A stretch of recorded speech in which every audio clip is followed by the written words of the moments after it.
গ্রহের যেমন বিংশতির একটা টাইম লিমিট আছে, যেমন বৃহস্পতির 16 বছর, রাহুর 18 বছর, ঠিক আছে, চন্দ্রের 10 বছর, হ্যাঁ, যেমন আপনার শনির ক্ষেত্রে শনির হচ্ছে 7.5 বছর 19 বছর, মানে আমাদের যে পুরো চারটাকে পুরো ঘুরে আসে, হ্যাঁ, পুরো বিংশতিরীয় দশা বিচারে।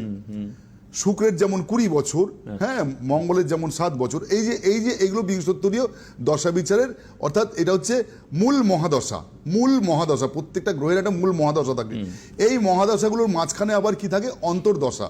এই অন্তর্দশাগুলোকে আবার ভাগ করলে কি হয়, প্রত্যন্তর দশা। এবার এইভাবে প্রাণদশা, সূক্ষ্ম দশা, সব মানে ঠিক এইভাবে রোটেট করে চলেছে, ক্রমশ সূক্ষ্ম হয়ে যাচ্ছে দশাগুলো। অর্থাৎ এই যে মূল দশাগুলোর মাঝখানে আমরা অন্তর্দশা পাচ্ছি, এবং সেই অন্তর্দশার সঙ্গে মূল দশা, অন্তর্দশা, যেমন বৃহস্পতির দশায় রাহুর অন্তর্দশা, বা বৃহস্পতির দশায় চন্দ্রের অন্তর্দশা।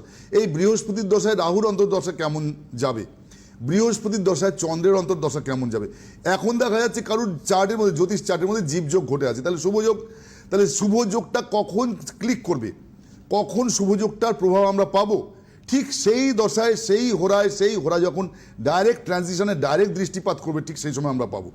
আবার দেখা যাচ্ছে, দেখুন, অত ভেঙে বললে আপনারা হয়তো বুঝতে